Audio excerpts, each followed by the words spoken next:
성도 여러분 안녕하십니까? 행복하고 복된 안식일입니다.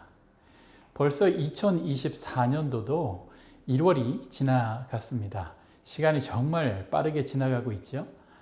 한 달 그리고 하루 이렇게 시간이 지날 때마다 예수님의 재림이 더 가까웠다라고 하는 것을 의미할 것입니다. 종말론적인 성경의 기별에 우리가 주의를 기울이며 살아야 하겠지만은 그 종말론적 기별에만 집중한 나머지 오늘이라고 하는 시간을 간과해서는 안 되겠지요. 지난 시간부터 저는 여호와 전쟁이라고 하는 제목으로 함께 은혜를 나누고 있습니다. 그 첫 시간으로 I am the Lord라고 하는 소제목으로 우리가 여호와께서 여호와 되심을 잊고 산다라고 하는 것에 대해서 함께 생각을 해보았습니다. 이는 아주 심각한 결과를 초래했습니다. 이스라엘 백성들이 하나님의 여호와 되심을 잊었을 때 그들은 언제나 재앙을 만나게 되었습니다. 하나님과의 언약의 관계가 깨지고 그들이 하나님을 여호와로 섬기지 않았기 때문에 그와 같은 일들이 벌어지게 된 것이죠. 신명기 30장 15절에서 18절에 있는 말씀입니다. 보라, 내가 오늘 생명과 복과 사망과 화를 내 앞에 두었나니 곧 내가 오늘 내게 명령하여 내 하나님 여호와를 사랑하고 그 모든 길로 행하며 그의 명령과 규례와 법도를 지키라 하는 것이니라. 그리하면 내가 생존하며 번성할 것이요 또 내 하나님 여호와께서 내가 가서 차지할 땅에서 내게 복을 주실 것임이니라. 그러나 내가 만일 마음을 돌이켜 듣지 아니하고 유혹을 받아 다른 신들에게 절하고 그를 섬기면 내가 오늘 너희에게 선언하노니 너희가 반드시 망할 것이라. 너희가 요단을 건너가서 차지할 땅에서 너희의 날이 길지 못할 것이니라. 모세의 마지막 유언에 이와 같은 말씀이 있었습니다. 이스라엘이 하나님의 말씀에 순종할 때에 또 그렇지 않을 때에 어떤 일들이 일어날 것인지 이미 이스라엘에게 알려주신 것이죠. 하나님의 여호와이심을 잊은 백성은 그들이 누구이든 사망과 화를 만나게 될 것이고 하나님을 섬기고 여호와이심을 아는 백성들은 축복이 약속된 것입니다. 사랑하는 성도 여러분, 우리는 어느 쪽에 서야 할까요? 너무도 분명한 교훈이지요. 오늘을 살아갈 때 우리가 모두 축복의 편에 서기를 주의 이름으로 축원합니다. 오늘 설교를 시작하기에 앞서서 오늘 주제 성경절들을 다시 한번 읽고 시작을 해보도록 하겠습니다. 에스겔 39장 21절에서 22절의 말씀입니다. 내가 내 영광을 여러 민족 가운데에 나타내요. 모든 민족이 내가 행한 심판과 내가 그 위에 나타낸 권능을 보게 하리니 그날 이후에 이스라엘 족속은 내가 여호와 자기들의 하나님인 줄을 알겠고. 저는 에스겔서를 볼 때마다 마치 요한계시록을 보는 듯한 생각이 듭니다. 요한계시록에 나타난 마지막 사건들을 에스겔서에서 찾아볼 수 있기 때문에 그렇습니다. 예를 들면 하나님의 오래 참으심과 공의와 심판을 행하실 때의 모습, 그리고 하나님의 백성들을 구별하시는 모습들이 그것입니다. 오늘은 The Seal이라고 하는 제목으로 설교할 텐데 하나님께서 심판하실 때 당신의 백성들을 구별하시는 모습과 그 구별이 우리에게 어떻게 적용될 것이며 우리가 매일의 삶 속에서 어떻게 살아가야 할지에 대해서 함께 생각해 보려고 합니다. 마태복음 24장은 마지막 시대의 징조들에 대해서 여러 시대적 징조들이 어떻게 이루어질 것이고 어떻게 성취될 것인지를 말씀하고 있습니다. 천연계 가운데서 나타나는 여러 재난들의 징조들, 지진이나 해일, 갑작스러운 화산 폭발 등과 같은 그런 일들 또는 사회적인 그런 현상들도 우리에게 말씀하신 바 있죠. 사랑이 식어질 것이다 라고 하는 말씀입니다. 그리고 종교계에서의 현상들도 예수님께서 말씀하셨죠. 거짓 그리스도가 나타나서 사람들을 미혹하게 할 것이다. 예수님께서 말씀하셨습니다. 이후에 예수님은 마태복음 25장을 통해서 중요한 세 가지 비유를 우리에게 말씀하시면서 마지막 때의 백성들, 마지막 때의 그 사람들, 그리고 또 하나님을 믿는 그 사람들을 어떻게 구별하는지를 하나님께서 우리에게 말씀하고 있습니다. 그 첫 번째 비유가 열처녀의 비유이고, 두 번째는 달란트의 비유, 그리고 세 번째는 양과 염소의 비유입니다. 이 비유들은 모두 구별하는 비유입니다. 어리석은 처녀들과 지혜로운 처녀, 달란트를 잘 사용한 종과 게으른 종, 지극히 작은 자들에게 선대한 사람과 그렇지 않은 사람들로 구별하는 것입니다. 이 비유들은 모두 아주 좋은 설교의 제목인지라 여러 시간을 통해서 얻을 수 있는 교훈들이 많지만은 오늘 제목을 살펴보기 위해서, 오늘 주제를 살펴보기 위해서 잠시 그 중심이 되는 교훈들만 짚고 넘어가 보도록 하겠습니다. 열처녀의 비유는 결혼식을 배경으로 한 비유로서 신랑을 기다리는 처녀들의 이야기입니다. 5명의 처녀들은 지혜로운 처녀로 묘사되었고, 이 사람들은 등장과 함께 기름도 준비한 사람들입니다. 그러나 반대로 미련한 처녀로 묘사된 5명의 처녀들은 여분의 기름은 준비하지 않고 등잔만 준비한 사람들입니다. 실물 교훈에는 이런 말씀이 있는데요. 신랑을 맞기 위해 기다리고 있는 두 종류의 처녀는 주님을 기다린다고 자칭하는 두 종류의 사람들을 대표한다. 그들을 처녀라고 부르는 것은 저희가 순결한 신앙을 지킨다고 공언하기 때문이다. 등불은 하나님의 말씀을 대표한다. 시편 기자는 주의 말씀은 내 발의 등이요 내 길의 빛이니이다 라고 말하였다. 그리고 기름은 성령을 표상한다. 스가랴서에도 성령이 기름으로 설명되어 있다. 이렇듯 마지막 때에 비슷해 보이는 사람들이 두 부류로 나뉘게 될 것인데, 한 부류는 하나님의 말씀을 가졌다고 주장하지만 성령 하나님을 받지 못한 부류이고, 다른 한 부류는 하나님의 말씀인 성경과 함께 성령 하나님의 인도하심을 따르는 부류의 사람들이라는 것입니다. 이 비유가 우리에게 시사하는 교훈은 아주 중요하고 아주 중요합니다. 하나님의 예언의 말씀을 가지고 있다고 주장하는 재림교회지만 혹 성령 하나님의 인도하심에는 등한히 하는 우리가 되지 않도록 주의해야 되기 때문입니다.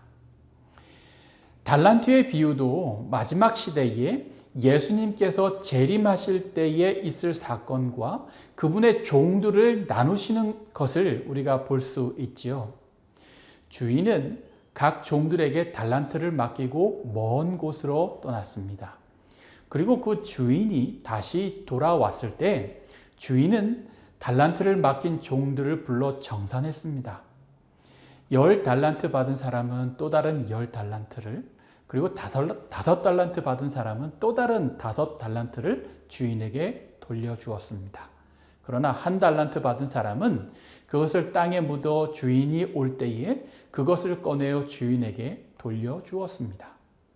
주인은 1달란트 받은 그 종을 무익한 종이라고 했는데, 원문의 뜻은요, useless, worthless 입니다. 즉 불필요하고 가치 없는 그런 종이라고 하는 뜻이죠. 무엇이 이 두 부류의 사람들을 나뉘게 했을까요? 가려 뽑은 기별 2권 133페이지에는 이런 말씀이 있습니다. 여기서 주님께서 종이 한 말을 반복하신 것은 그 말의 진실성을 인정하신 것이 아니고 그 종이 자기의 책임으로 이행했어야 할 것을 보여주는 말씀이었다. 주님께서는 실질적으로 그대가 내가 맡긴 자본을 가지고 장사함으로 이 지상에 나의 영광을 증진시키는 일에 노력하지 않았다 라고 기록하고 있습니다. 주인의 주신 그런 재능과 능력과 시간과 돈, 학식과 품성으로 주님을 위하여 일하지 않았다는 것입니다. 얼마나 많이 남겼느냐, 그것이 문제가 아니라 그것을 활용함으로 주인이 달란트를 맡긴 목적을 이루기 위하여 일하지 않았다는 것입니다. 이렇게 하나님은 당신의 백성을 나누실 것입니다.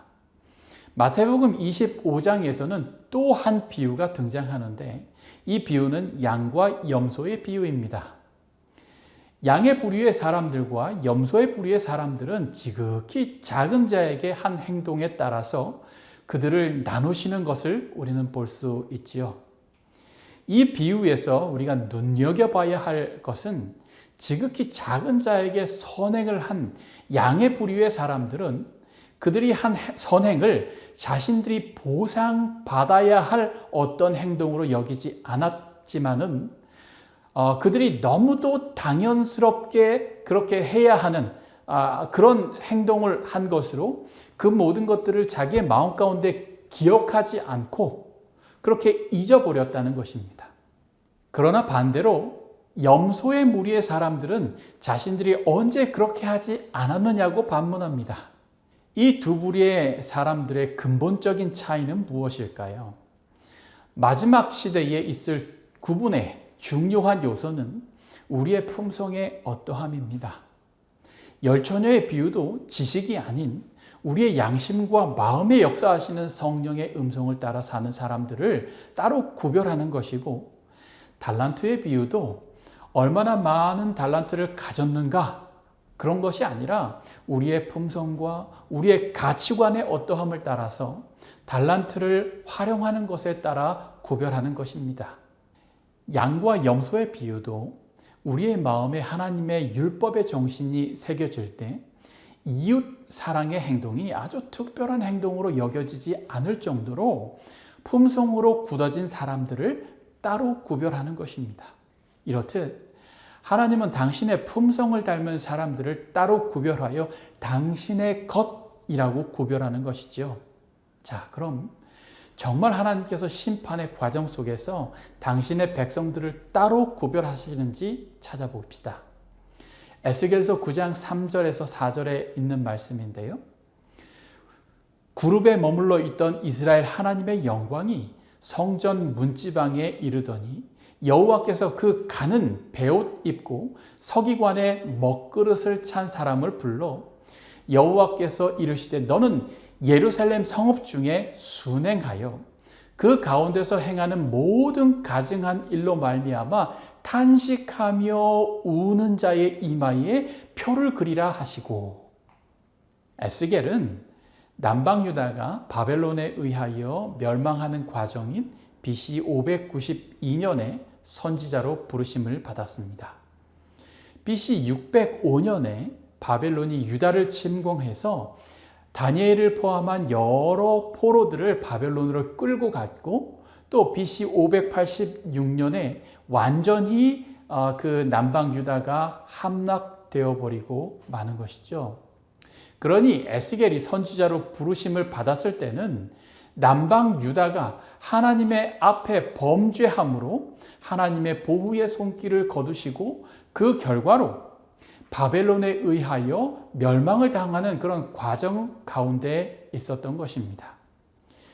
이때에 하나님께서 이스라엘의 범죄를 심판하실 때 하나님은 당신의 백성들을 구별하시는 것을 볼 수 있는 것이죠. 에스겔서 9장 6절의 말씀입니다. 늙은 자와 젊은 자와 처녀와 어린이와 여자를 다 죽이되 이마에 표 있는 자에게는 가까이 하지 말라. 내 성소에서 시작할지니라 하시매 그들이 성전 앞에 있는 늙은 자로부터 시작하더라. 이마에 표가 있는 자를 구별하시는 것입니다. 에스겔서 9장 4절은 말하기를 그 가운데서 행하는 모든 가증한 일로 말미암아 탄식하며 우는 자의 이마에 표를 그리라고 말씀하고 있습니다. 여러분, 무슨 의미입니까? 우리가 이미 잘 알고 있지요. 교회 증언 5권 210페이지에 있는 말씀인데요. 좀 길지만은 우리 함께 좀 읽어보도록 하겠습니다. 하나님의 진노가 심판으로 나타날 때 이 겸손하고 헌신적인 그리스도의 추종자들은 통곡과 울음, 책망과 경고로 표현되는 그들의 심령의 고뇌에 의하여 세상의 다른 사람들과 구분될 것이다. 다른 사람들이 존재하는 악을 가리우기 위하여 외투를 씌우고 도처에 팽배한 큰 악을 변명하고자 애쓰고 있는 동안 하나님의 영광을 위한 열성과 영혼에 대한 사랑을 가지고 있는 자들은 다른 사람들의 호감을 사기 위하여 침묵을 지키지 않을 것이다. 그들의 의로운 심정은 부정한 일들과 불의한 자들의 대화 때문에 날마다 상한다. 그들은 거센 악의 물결을 막을 힘이 없다. 그러므로 그들은 슬픔과 의료로 충만해진다. 그들은 바로 큰 빛을 받은 자들의 가정에서 신앙이 멸시되는 것을 보고 탄식한다. 교만과 탐욕과 이기심과 거의 모든 종류의 기만이 교회 안에 있기 때문에 그들은 탄식하고 자신의 영혼을 괴롭게 한다. 책망하게 하시는 하나님의 영은 발 아래 짓밟히고 사단의 종들은 승리를 거둔다. 하나님은 모욕을 당하시고 진리는 효력을 나타내지 못하게 된다. 자기 자신의 영적 쇠퇴에 대하여 슬퍼하지 않고 다른 사람들의 죄를 인하여 탄식하지 않는 부류의 사람들은 하나님의 인을 받지 못할 것이다. 에스겔서에서 하나님은 하나님의 남은 백성들의 이마에 당신의 인을 치시고 따로 구별하는 모습을 보게 됩니다. 비록 그들이 만연해가는 세상의 죄악을 돌릴 수 있는 힘은 없지만 세상 가운데 만연한 죄악으로 인하여 가슴을 치는 것입니다.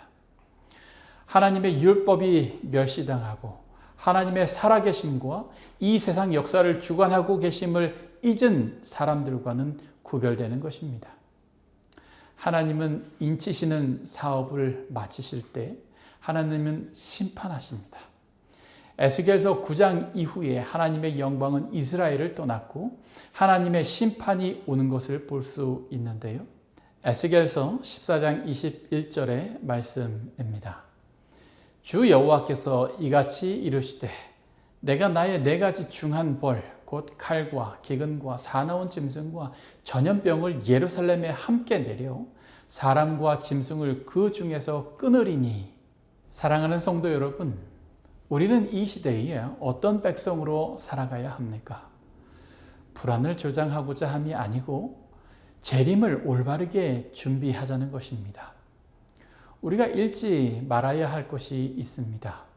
하나님의 백성으로 구별되는 것은 우리가 무엇을 잘한 것 때문이 아니고 오직 예수 그리스도의 은혜 때문입니다. 그러나 중요한 것은 우리가 그 은혜 안에서 성령의 인도하심을 따라 살 때 그의 이마에 인을 치시는 것입니다. 그러나 우리가 그의 이마에 인맞기를 거절하고 하나님의 하나님 되심과 하나님께서 우리의 창조주와 구속주 되심을 우리가 거부하는 삶을 살 때 하나님께서 그 옛날 사람들을 심판하셨던 것처럼 우리에게도 동일한 심판이 이르러 올 수 있다는 것이죠. 사랑하는 성도 여러분, 우리는 정말 어떻게 살아야 할지 우리 다시 한번 생각해 봐야 하는 그런 시간이라고 생각을 합니다. 그러나 여러분, 이런 심판의 기별 가운데도 하나님께서 우리를 보호하시겠다라고 하는 보증의 말씀이 교회 증언에 있는데요. 이 말씀을 한번 들어보시겠습니까? 교회의 위험과 침체가 가장 클 때 빛 가운데 서 있는 적은 무리는 땅에서 자행되는 가증한 일로 인하여 탄식하며 부르짖게 될 것이다. 그러나 더욱 특별히 그들의 기도는 교회를 위하여 드려질 것이다. 이 성실한 적은 무리들의 열렬한 기도는 허지로 돌아가지 않을 것이다.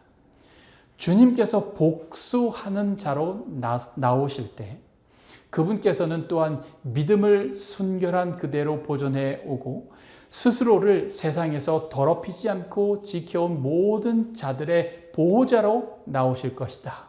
아멘. 주님께서 그때에 입맞은 자들을 보호하고자 나오실 것이라고 하는 약속에 큰 위안을 얻습니다. 사랑하는 성도 여러분, 주님 안에서 거하기를 바랍니다. 성령 하나님께서 우리 안에 거하실 수 있도록 회개하며 자복하고 하나님의 율법이 우리 안에서 무엇을 요구하고 있는지 예민한 마음으로 하나님의 율법에 순종하는 백성들이 되기를 주의 이름으로 축원합니다. 이제 마지막 시대를 살아가는 우리에게 적용해 봅시다. 에스겔서를 살펴보다 보면 요한계시록이 떠오르는 것은 저만 그런 것은 아니라고 생각합니다. 요한계시록 7장에는 우리가 익히 잘 알고 있는 인이 나옵니다. 입맞은 사람으로서 구원받은 무리에 속한 사람들입니다. 요한계시록 7장 1절에서 4절의 말씀입니다. 이 일 후에 내가 내 천사가 땅 네 모퉁이에 선 것을 보니 땅의 사방에 바람을 붙잡아 바람으로 하여금 땅에나 바다에나 각종 나무에 불지 못하게 하더라. 또 봄에 다른 천사가 살아계신 하나님의 인을 가지고 해돋는 데로부터 올라와서 땅과 바다를 해롭게 할 권세를 받은 네 천사를 향하여 큰 소리로 외쳐 이르되 우리가 우리 하나님의 종들의 이마에 인치기까지 땅이나 바다나 나무를 해하지 말라 하더라. 내가 인침을 받은 자의 수를 들으니 이스라엘 자손의 각 지파 중에서 인침을 받은 자들이 14만 4천이니. 인치는 사업이 맞춰질 때에 에스겔 시대에 그랬던 것과 같이 하나님의 영광이 떠나가고 예정했던 그 마지막 심판이 집행되는 것입니다. 그렇다면 여기서 궁금한 점은 하나님의 인을 어떻게 맞을 수 있는가 하는 것입니다. 누가 하나님의 인을 우리의 이마에 칠까요? 어떻게 하나님의 인을 우리의 이마에 칠까요? 에베소서 1장 13절의 말씀입니다. 그 안에 너희도 진리의 말씀, 곧 너희의 구원의 복음을 듣고 그 안에서 또한 믿어 약속의 성령으로 인치심을 받았으니. 에베소서 4장 30절에도 이렇게 말씀하십니다. 하나님의 성령을 근심하게 하지 말라. 그 안에서 너희가 구원의 날까지 인치심을 받았느니라. 누가 인을 친다고요? 네, 성령 하나님께서 인을 치신다는 것입니다. 디모데후서 2장 19절에는 이런 말씀도 있습니다. 그러나 하나님의 견고한 터는 섰으니 인치심이 있어 일러스되 주께서 자기 백성을 아신다 하며. 인치심을 하나님이 당신의 백성을 아는 것이라고 했습니다. 하나님께서 모세를 그의 이름으로 아신 것과 같이 하나님께서 아신다는 것입니다. 마태복음 7장 21절에서 23절에는 이렇게 기록하고 있습니다. 나더러 주여 주여 하는 자마다 다 천국에 들어갈 것이 아니요 다만 하늘에 계신 내 아버지의 뜻대로 행하는 자라야 들어가리라. 그날에 많은 사람이 나더러 이르되 주여 주여 우리가 주의 이름으로 선지자 노릇하며 주의 이름으로 귀신을 쫓아내며 주의 이름으로 많은 권능을 행하지 아니하였나이까 하리니 그때 내가 그들에게 밝히 말하되 내가 너희를 도무지 알지 못하니 불법을 행하는 자들아 내게서 떠나가라 하리라. 어떤 선행을 많이 했는가 그것이 아니라 하나님을 닮은 품성이 그 안에 있어 성령 하나님의 인도하심을 따라 살 때에 그들의 삶의 열매가 맺히는 것에 초점이 맞춰져 있는 것입니다.